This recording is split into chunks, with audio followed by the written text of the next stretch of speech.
Well, you said you were out in Oakland, right? That area you worked out in Oakland? Only if someone forced me to go there. Yeah. Stayed out of that hood. I stayed out I that mean, I've hood. been there, but He said he got met with a baseball bat one time knocking a door in Oakland. in Oakland. Yeah, see?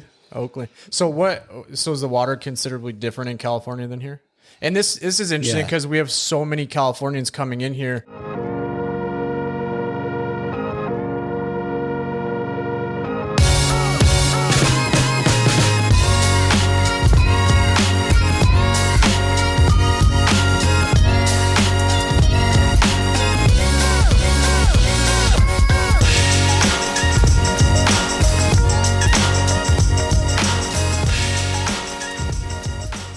What's up, brother? What's up, brother? Welcome back to the Dino Bros podcast. Talking about water quality. Water quality. Yeah. And we have a special guest today in this corner, weighing in at 135 pounds with 40 plus years experience. We got Dino Mike. Yep. Yep. I'm here today. Welcome, Mike. Finally you're here. Well, thanks. How do you feel? Like I should be here. Well, let's get into it. Mike, you've been doing this a long time now. Why don't we start off? Tell us a little bit about yourself. We know you, but tell the people. All right. Well, started in right out of high school. Before Google. Yeah, before Google, before anything. Matter of fact, the computer you had to type in the code to get into whatever site you wanted. It wasn't just a quick set. But anyway, so I started right out of high school, 78. That was a long time ago when your parents were born. And worked plumbing for one contractor and then went to another one and been working all around, and I've had my own business a couple times, and then moved and got rid of it. And so, yeah, I've been doing plumbing a long time. Yeah, very long. Well, yeah, like I said, 45 years, like you guys weren't even thought of by that time. So where all have you plumbed at? You plumbed in Salt Lake, right? St. George. I've done... I started in California. I hate to admit, but I left there before it became a bad thing to leave California. Hater. And then was up in Salt Lake, and then went down to Cedar for a while, then back up to Salt Lake, and so you built Utah. St. George. Yeah. You basically built Utah. Repaired what other plumbers screwed up. Nice. Is what I did. Nice. Hey, that's what I used to say when I used to frame homes. Every day, someone would call me, "Hey, what are you up to?" Just building America, one house at a time. You just plumbed America, so it's good. You know, you went from we're just out here fixing all your guys' mess up from back in the day, so it's a good time. Yeah, but back in the day, we did real plumbing. It was copper, metal. Didn't have no ProPress. Yeah, you didn't have the ProPress you have now. You didn't have the PEX pipes. Every tool was old and ancient. See, he's like me though, where he talked about like old heads, wanting like with like the growth of plumbing, the technology coming out. Like we love it, but at the same time, it's like, oh man, like we want to still plumb and not just be robots out there. But well, I used to think when I ran into old guys that were plumbers, I used to thank them all the time for getting, well, I shouldn't say it, but getting the price up because they had the lead and oakum. I mean, it would take them weeks to do plumbing because you had to cut metal pipe, you had to melt lead and put in it, and it was horrible. I've done it too, so I'm not. So you're saying the price of plumbing was cheaper before, and you're thanking them? No, they took so long to do it that they were expensive because it took so long that they got the rights to pass to copper, to plastic, to, you got the PVC coming out. You could run copper lines instead and PEX lines now. And, they came up more ways to avoid paying the plumber for his, 6 months of work, and now we're down to a week to build a house. Yeah. You know, so why do you think plumbers have such a negative context to them then? Or why are they viewed? I don't want to say negatively, but I know growing up, it was like the last thing you wanted to do was be a plumber. Because we make good jokes about us. It's easy to pick on. It's the same with like any profession. I mean, you know, the lawyers, you know, ambulance chasers. Well, if you don't have somebody contacting you right after an accident, you're going to get screwed, right? Yeah, sure. So is it a bad thing? No, but, you know, jokes are good for plumbers and lawyers. What I hate the most is like everyone that hits me up, they're like, hey, man, you're a plumber, right? Do you just play in poop all day? No, I do not. Not every day. Very minimal. You know, we're not. I mean, we drain clean, yes, but we don't have the wording. We're like drain cleaners, you know? So it's like we don't get hit with those calls as much. But I'm like, no, we just fix a lot of water heaters. Yeah, water heaters and leaks. We love those. You know, keep me away from the sewer. But we'll go and do it. I had a customer ask me once, we'll just say there was poop everywhere. And he's like, well, just get in there and fix it. He goes, that's your job. And I looked at him, I go, yes, it is. And I will be glad to do that for a certain amount of money. It's like, no, I don't love playing in poop. But if you have that much, I mean, you do have to charge more for it because it's bacteria, it's disease, it's, you know, you're putting your life at risk. That's why they call it black gold. Yeah. Well, you were saying we repair water heaters, water lines mostly here because of hard water. Yeah. Yep. A lot of it is the hard water.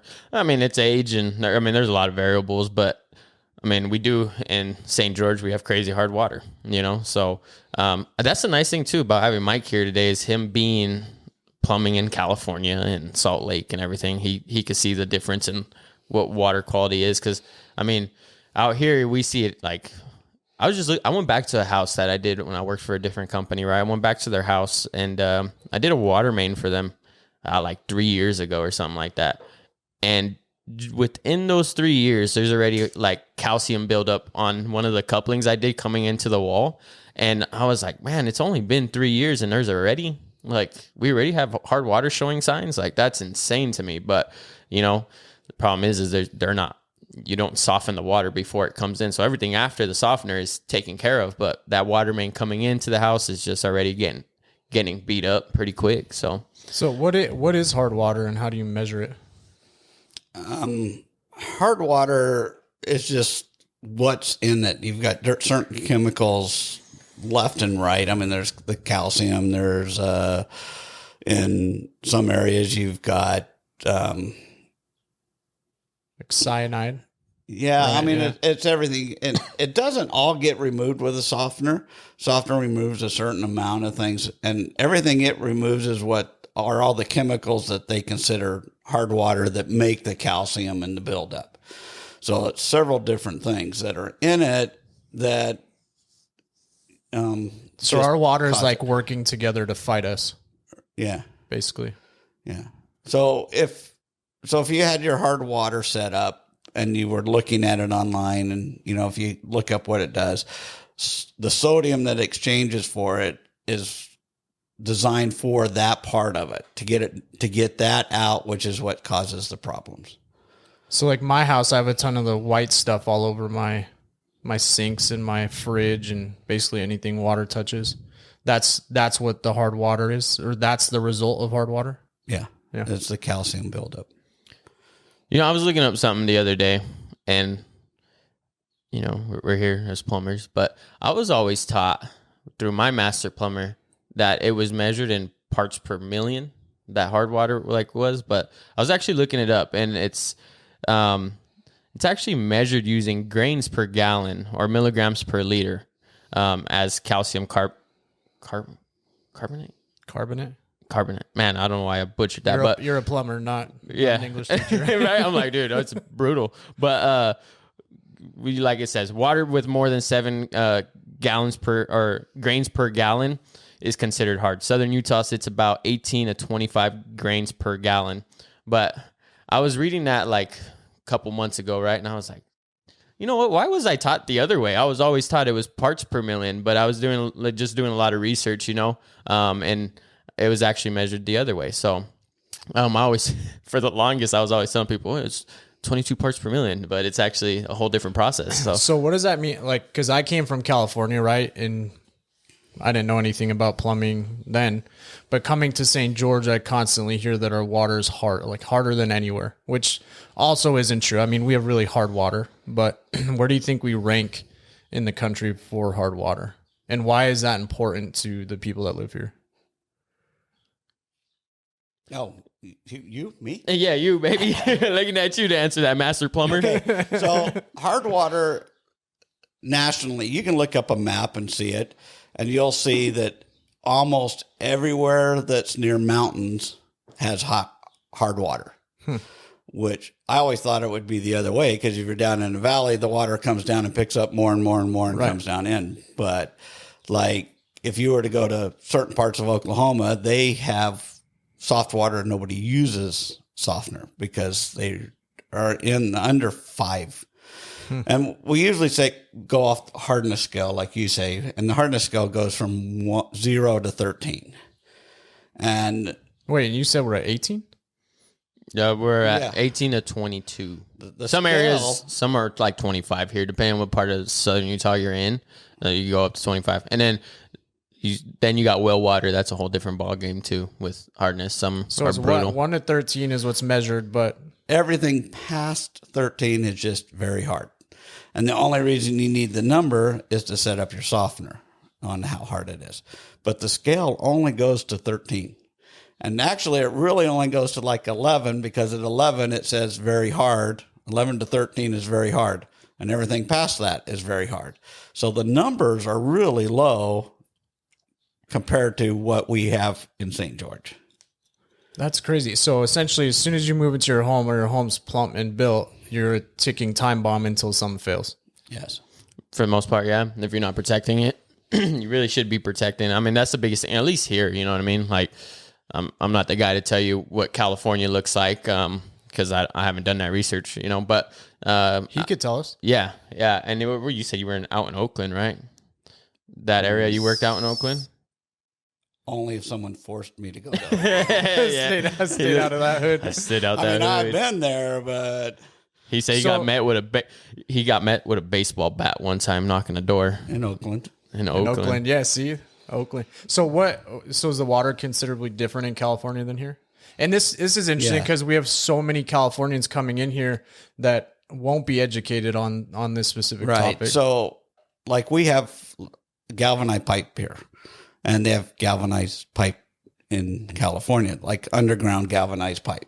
And our pipes here have lasted 50 years, and they're not, I mean, you could cut a pipe apart and you can see the rust in it, but you can still see through it. California, 25 years, it would be so clogged you couldn't see through it when I started. Oh, wow. And the difference is not the water, but it's the ground. So, like, the ground is more positive charged. Well, at least it was told this to me one time. And since everything is grounded into the system, it ends up making your metal pipes rust away a whole lot faster. Because you have that currency Right. going So on with the there's water. Yeah. so much that changes water. But we had water softeners there because we were still at 15 in the Bay Area. Water softener is so funny because coming from California, people put water softeners in to make their skin feel better or to make washing their cars easier. It wasn't like the problems here. Well, the biggest thing with a water softener too is what I guess people fail to realize is like a water softener is going to help you with a lot of like using less detergent. It's going to make your skin feel like more like Smooth, yeah. smooth, soft. You know what I mean? So you could use less like shampoo, less body wash, and you're not like me.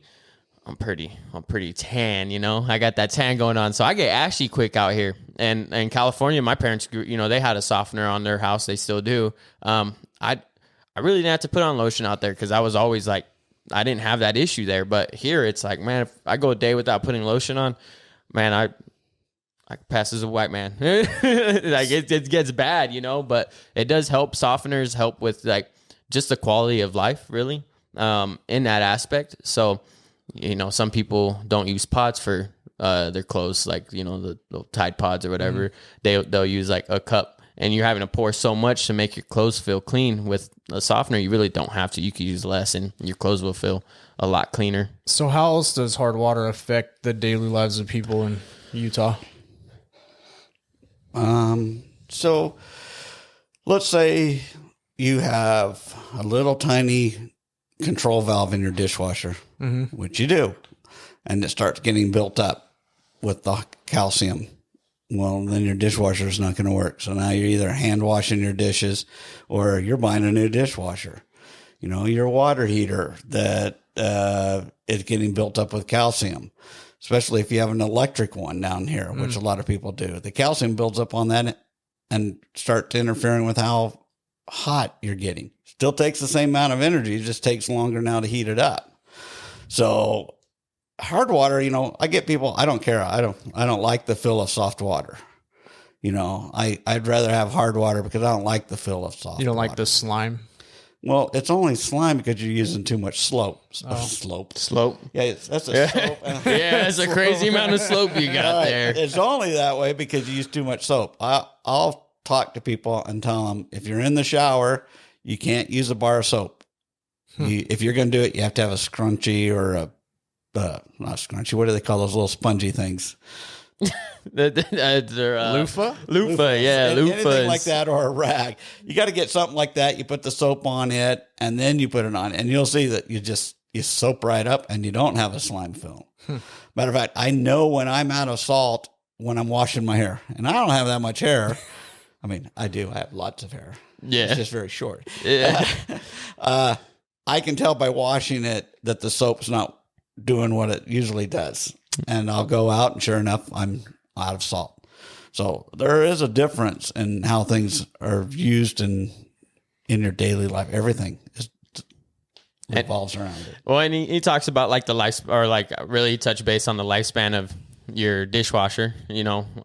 So it's the lifespan of really all of your appliances in general. Like having a softener, you know, you can use potassium. You don't have to use salt. Like there's different methods to it too. But it's going to extend the lifespan of anything that takes water. You know, like I think we touched base on it a little bit before, but your cartridges and the showers and your faucets, everything, you know. So anything that takes water, all it's going to do is help extend the lifespan of that. And everything's built like crap anyways nowadays, you know. So it's like most of the time it's like a water heater. Back in the day, Mike's probably, you know, had a water heater and got to keep it for 20 plus years. Now you're ready, like just how they're making them nowadays, they're down, and you're lucky if you get 6 to 10 years. So having a softener is going to make sure you get those 10 plus years out of it. But so it's like that, like we said on the last one, we talked about maintenance and how to flush your water heater and stuff like that. But it does help extend the lifespan of some of these products we have in our house. So, well, Jed from Stout Home Furnishing was saying appliances are also made to last 4 to 6 years. Oh, dude, brutal. So then you add that time bomb of hard water in there, and it's a guess. And it's more expensive. You know what I mean? Like you got dishwashers that are crazy expensive nowadays, and they're only meant to last 5 years. And that's what he said. He's like, dude, I could sell you the top brand, and it's gonna last as long as the low brand. You know, so it's like, you know, taking care of, you know, your softener, having your softener in the house to help extend the lifespan of this, so you're not dropping $2,000 every 3 years on a dishwasher. So it's worth having. And some people, like I say, some people hate the feel of it. Like Mike's one of them. He don't like the feel. I do like the feel. Oh, I did you say you didn't like the feel? I do like the feel. Oh, see, I was like, I love it. I love softener. What? You weren't listening. I guess not. You heard what I said, I was not what I was mesmerized thinking. by your hair. You're talking about shampooing it. Yeah, I love it. Save me. So we'll segue into this, but we talk about the lifespan of appliances, like all these things around us, but what about the lifespan of ourselves? What are health implications that come with hard water? So I don't know health wise. I know everything you remove is better. You know, you can remove stuff that's better. Now, you also don't want to drink soft water. So if you Do you want to drink hard water? And the only reason I ask is 'cause there's so many podcasts, so many influencers talking about the metals in our body. Is that also that's when you touch base into reverse osmosis for your drinking quality, right? So that's different from your softener is going to take away the calcium, magnesium, and soften the water from the hard fill. And then you talk about reverse osmosis, which is water quality on what you're drinking, right? So what you're consuming. And they got some for like whole house conditioners, but like underneath your sink, like having a reverse osmosis is going to pull out. And it depends on what brand you have, but you know, they're designed to pull out like a 99.9% of whatever, right? Yeah. And we talked about parts per million, grains per gallon, hardness level. Everything has a different thing. When you go to RO systems, they talk about TDS, total dissolved solvents in the water. A good RO will bring it down to below 20. And above that, you know, usually around 150, 200 something. So it'll remove almost all of it. I mean, you can get it down to below 20. And then after your RO, you can put another filter to take it down to 0. And they have filters that put stuff back in it to make it taste good. Like, can we pull up the water quality report here in St. George? Because I mean, we can see what's in our water here. We have like arsenic, yeah. The chlorine level. There's just a lot on that water report, and you could do that anywhere, right? You could pull up your water report anywhere, and your RO system is gonna, like, whoever the manufacturer is, they'll state what they can and cannot do, right? What they can pull out and not pull out. But a lot of the ROs are going to help get that water to a safe drinking level because we have crazy chemicals in our water. So is that the EWG? Yeah, it should be. EWG Tap Water Database. Yep. St. George City Water System. Yeah, it should pull up what we have in it and the like levels. the different chemicals and metals in it. Yeah, and it'll tell you like it's 103 times past what you should be in the water, or however they measure it in there. It's just like a big deal then. Like, it's crazy it's not talked about more. Yeah, it's kind of slept on. But we were like, I was watching a show where they were talking about how, I think it's Italy, like how big they are on water quality before it even gets sent out into the public. There's so like they go above and beyond to make sure that water is beyond clean. So the public's getting clean drinking water, where the U.S. like it passes, right? Who's to say how great that is? I'm not that guy, but like I was just looking at the database of it and how much more they do to make that drinking water clean, because we do a test, right, where it's like you could see like what kind of damages the water that we're drinking out of the tap does to us, what it affects our kidneys, our nervous system. Like, you're talking about that electric test? Yeah, the electrolysis makes test. all the green and black stuff come one of these days we'll pull it up and show it. That's a good idea. I don't have it on me, but one of these days we'll do it and show like the water quality test, and it'll show like what's in it, like if there's heavy metals, iron, like whatever it is that's in the water, it'll pull it up and make it into a solid, and then that report will show you like, hey, this is what it's affecting, So do you have I'm all about. I do, yeah. I got what's in there? So right now, this is for Washington County, Utah. This is in St. George area. Uh-huh. It serves 85,200 people or homes. So it's like half the population almost. Yeah, purchased surface water. Let's see. So there are 19 total contaminants in the water detected, 7 of which exceed the EWG health guidelines. Mm-hmm. Right. So some of these listed, these are just the 7 that exceed guidelines here. Chromium, haloacidic acids of a different type. There's HAA5, and then there's HAA9, nitrate, radium, trihalomethanes, and uranium. Yeah, Nice. yeah. Wow. I knew there was some crazy stuff in it. We're all basically nuclear bombs walking around. Yeah, Yes, they affect cancer. All of them. All 7 of those. in the state of California. Yeah, they basically say, They basically say, let's see here. Yeah, legal does not necessarily equal safe. Getting a passing grade from the federal government does not mean the water meets the latest health guidelines. Legal limits for contaminants in tap water have not been updated in almost 20 years. Yeah. Right, so the EWG, I think we use this for any products, right? You can use this for like anything on homes. Like I know my wife uses it for like her hair care products and stuff. Like the EWG is awesome. Yeah. But yeah, 19 total contaminants, 7 of which exceed the guidelines. That's crazy. That is insane. See, that's what I'm saying. Like, our RO system ain't gonna like. What's gonna help? It's gonna help it tremendously. Is the thing. Like, obviously, you can't get everything out 110%. You know what I mean? But it sure is gonna help you in the long run. So, I'm a big fan on not drinking tap water. Like, I have a RO system in my house, and I either that or I get bottled water. To an extent. You're just drinking plastic. And I was gonna say, now you're drinking plastic. You see, they just TMI, right? A little too much information, but they tested like so many men, and they all got microplastics in their junk and their testicles. It's like out of every man, everyone showed up with plastic, and that's just you could touch into that big time, right? We're not conspiracy theorists out here. Maybe No, we're not. We're not conspiracy theorists out here. You're talking about RO. And I had a softener guy once tell me, do not ever drink out of your garden hose because it's hard water and it's rubber and it's been sitting in the sun. It's disintegrating and it's full of bugs. This is But why I'll tell you this, that is the best tasting water in the world, man. You're out there on a hot day, you get that hose turned on, that is some good water, man. I remember my parents not letting me in the house. So our only option was the hose. I grew up on hose water. He likes radium. He's That's just the best. just pounding it.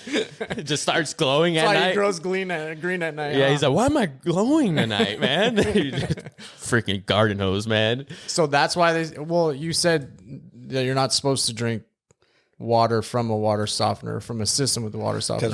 So water softener is not because it's sodium. There's lots of people that doctors say cut down your sodium. So they should not have soft water in their house unless they have bottled water they're going to drink or they have RO water. So the reverse osmosis. Now, the difference is when we do a water softener loop, your kitchen, your refrigerator, Hose bibs. and hose bibs should be on hard water. And that's better cooking for you or drinking than soft water. Interesting. So if you do a whole house and they don't have a loop and you got to put the whole house on soft water, then you need an RO system to drink and cook with. But how many people do both? 50% of the people that buy a softener will probably buy an RO too. This explains why I am the way I am. No, nothing. There's no explaining you, man. Yeah.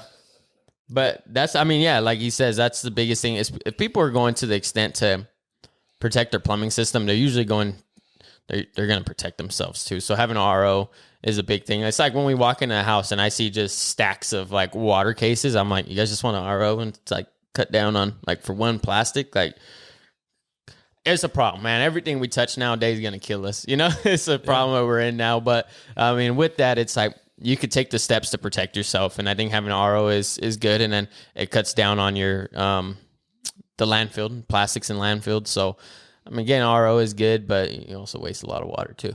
There's some brands that are like, it takes 4 gallons of water to make 1 gallon of clean drinking water, which you could go both ways. Some people are like, I don't want to waste water. And some people are like, well, I don't want to throw plastic in a landfill. So, but at the end of the day, it protects your health, drinking RO water, but having a remineralization in that RO system too. Because there's some without it, there's some with it, but there's some people that say, well, you don't need to remineralize your RO because the food you eat will give you the minerals that you need. But oh my God. Yeah, it's the bottled waters that filter it. Well, they use an RO system, wastewater to make your water. That's what they do. There's the ROs, they have a mineral filter to go on after it. Because I'll tell you this, zero water does not quench a thirst at all. If you got your TDS down to 0. So the total dissolved salt, there's nothing in it but H2O. It does not quench a thirst. It tastes like Doesn't nothing. taste good. Yeah, the minerals So- drinking makes air, it taste you good. know? Yeah, it's just liquid air basically. But they make filters that you can put on after your RO that give you minerals you need. But it's minerals that make it taste better. Have you seen the Mount Olympus bottled water? Yeah. So Mount Olympus is right here up near Salt Lake. Get that mic to your face. So Mount Olympus is right here in Salt Lake. They go up. They have a little neighborhood. You go to the end of a court, and there's this little spot for the trucks to come up, and they take out the river water, the Mount Olympus water. And all they do is they filter that water. They don't RO it, but they filter it to make it clean. And then they add a little bit of it to their clean filtered RO, just regular water, to give it the flavor of good tasting water. Interesting. So don't buy the Utah Lake water. I don't care what they say. They have a bottle called Utah Lake. Nah, I don't know. I don't know if I trust that. Man, well, I guess this episode is really about water quality, but on when we first started doing this, we kind of talked a little bit about ourselves, but I kind of want to dive in a little bit while you're here on the type of plumbing. All right, so we talked about like preventative maintenance on the last one and stuff like that, but I plumbed only in the state of Utah. So like, what did you see coming from plumbing in California to St. George or like, I guess Utah in general? Are you, cause like for me, I'm seeing a lot of hack work out there, and there's just a lot of things that people cut corners on. Where a lot of plumbers that have come here from California always are like, oh man, this wouldn't pass. Like, do you see that here? Yeah. All right. So when I came here, Utah and California were using the Uniform Plumbing Code. Mm-hmm. And when I first came here and started seeing all the plumbing, in my mind, I thought Utah's like 20 years behind the time. Following the same code, I was up in Salt Lake going, you guys are way behind. We were like super strict in California. And then Utah moved over to the International Plumbing Code Book. When did that happen? Before you were born. Yeah. Don't worry about it. Before your time. No, you were born, I think. And so what happened was, and I've always told people, is that code is a little more relaxed. Where the Uniform Plumbing Code was, it has to work all the time. The International Plumbing Code Book it basically has to work most of the time. And so like the venting system changed, a bunch of other things. But what I found was like I said, California seemed like they were 20 years ahead as how strict they were.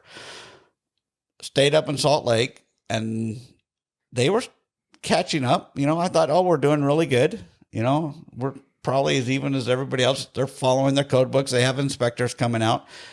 And then I came to St. George, and you're 20, 30 years behind Salt Lake. It was like it must have been the good old boys because the inspectors would come out. They didn't okay things. They okayed things that shouldn't have been, like expansion tanks on water heaters. Mm-hmm. We should look that up, but that has been a code way before 90% of these homes here were built, and they don't have them. And it's like, this is a brand new home. Where's your expansion tank? Oh, never. I've never had one. Interesting. How did they pass that? Or it's on the hot side. Oh, that's brutal. It's like, how do you have to put an expansion tank on that? That means the original plumber didn't even know enough to put it on the hot or the cold side, and he built your house. That's awesome. Dude, I went out to a house yesterday. I don't know, it's like off, but like I went out to a house that literally it was a pop-up assembly that was giving them issues because it got stuck because it had one of those plastics in the back. So it just broke. But they're like, oh, it's clogged. And I'm like, okay. And a bathroom sink, I'm like, usually that's not a big issue, but you'll have it in the P-trap. Maybe something fell in there. I went out there, man, and I opened up the cabinets, and it is siliconed all the way. Like they literally just use a tube of silicone and just sprayed it all over the dang joints, you know. And I'm just like, yeah, well, this is gonna be a pain in the butt because it's just globbed on every nut that is in there. But that's like the problem I see is there's just a lot of like hack work here. And like you see, like you say that, like it was cool to have an expansion tank and they don't have those. Like there's just a lot of times where you see things are just, they cut corners, even in new homes. We get called out to a lot of houses that are 3 years old, you know, and it's like, oh, well, they have a leak here, or the inspector came out and said, well, you're missing half of your codes. You know, it's just a lot of things that get passed off here, and everyone just looks the other way. Yeah, it's fine. It works. So I know a lot of people, like I said, I know a lot of people in California are very big on that, where it's like they hate plumbing here because it's no one's going above and beyond. Well, how often do we run into handymen and unlicensed people? I think we've chased a bunch of them in the last couple of months. Yeah, there's a lot. And that I think is more of a state issue, because it used to be handyman couldn't do plumbing over a certain amount of money. I mean, I think it was back then $500 or something, which means they couldn't even do a water heater. Well, now they've raised it up to 25 or 4,000. No, I think it's still $300. Honestly, no, they did raise it. When I went to the last meeting I went to, they raised what handyman can do, and the problem is that doesn't. So you'll go out to a job and they'll say, "Well, I had a guy do this, but he didn't want to go over his limit, so he broke it down into 5 different bills." Well, technically, that's still going over what he's supposed to do. You can't do that, and they'll come in, and I've seen handyman trucks advertising. We do water heaters, we do garbage disposals, and what they do is they don't charge. They break up the price of the water heater and then do the labor separate. So they're trying to break it all down into all these little bills so that they can legally do something that they're not qualified to do. Which is crazy, because a lot of insurance companies, if you're not a licensed plumber and the work was done, even if it meets Utah law, if the work was done by an unlicensed plumber, then they won't cover the claim. Right. If you you have a leak and it ruins your floor and your baseboards and all that, and the work was done by a handyman or someone unlicensed, insurance companies are starting to ask and look into it, and then they won't cover the claim if it was not done by someone that's licensed. Yeah, I don't remember if you were involved in the last one. The guy was talking to his insurance forever trying to get it all covered. And he was trying to prove that it was all done illegal at the same time, because his insurance would cover upgrades. So he was trying to get everything covered because it was all done wrong. Interesting. And I ended up talking to the city, and the city goes, "Nope, we approved that." And I go, "Well, the code says," he goes, "Yeah, but we changed our code." So you look at the code, which I said is the uniform plumbing code that has to work most of the times. Every city can adjust it any way they want. If they approve it, it's okay. They can do whatever they want. And if they miss something, they're not held responsible. So if the city comes out and inspects your home and doesn't catch anything and all the things that are wrong, do not go back on the city, even though you paid to have it inspected by the city guy. If he misses it, it's too bad. It's still up to you and whoever installed it. So the city's just relieves themselves of all responsibility, but they say that has to be inspected by them. And it's a money thing. I mean, really, I guess it's your home, so it should be up to you to make sure everything's correct. But we run into that problem with home inspectors too. Outside of city inspectors, we run into that problem with home inspectors. Yeah. Crazy. Awesome. Anything else? Got any interesting questions for Dino Mike? I think that kind of covers water quality more than anything. You have any tidbits or fun stories you want to share about it? It's water quality. I don't know how fun it could get. Yeah, not much fun. Hey, water quality is actually kind of boring, but you need it. Well, the only one I have is the one with the softeners. I've had people tell me they hate soft water because of the slime. So what's their solution if they hate soft water then? learn to love it. That's Yeah. it. No, So and it switching to is. potassium won't make it different. It's just a different type of slime. Yeah, potassium, it'll give you the exact same slime. It's just replacing potassium over sodium. Got it. And most soft Water. water companies, there we go. I was trying to think with the company in there, but And I'm just helping you, dude. I'm just helping you. they'll tell you the soft water on a hose bib is okay. It's not the sodium killing the plants. It's the fact that they've removed all the minerals, so you're not getting anything out there. So if you had soft water and you had it plumbed for the whole house, if you still have a sprinkler system, most of the sprinkler system will be hard water getting your plants. But if you have to hand water something, you're probably okay. It's not going to kill anything. It's just taking minerals away. So you have to give it more, fertilizer. Yeah. We're not landscaping experts, so Yeah, wrong guys. Whatever that poop stuff is they put in there from cows. whatever's gonna make it. I grow. said episode 1. I may be dark, but I'm not a landscaper, man. That's not what I do. What are you looking at? Nothing. right, Just didn't know you were dark. right. They call me fake, the fake Mexican you over came here. from LA, but I understand it was the good part. So it's not an official LA area. Oh, you didn't tell anybody? No, that's that? Brad. Brad comes from the suburbs. Parents are cops. He's I'm from Los Angeles County. That's of what story. that's what he always said. I'm from LA, but yeah, I don't know if that's LA, white picket fence neighborhood. Hey, my bill said LA. On it. Wasn't yours a white picket fence? No, no, You sure? positive. It was a chain link fence with locks type of neighborhood. Oh. Bars on windows. Not my house. I lived on the cul-de-sac. My neighborhood was all right. But no, that's it, man. That covers We're water good. quality then.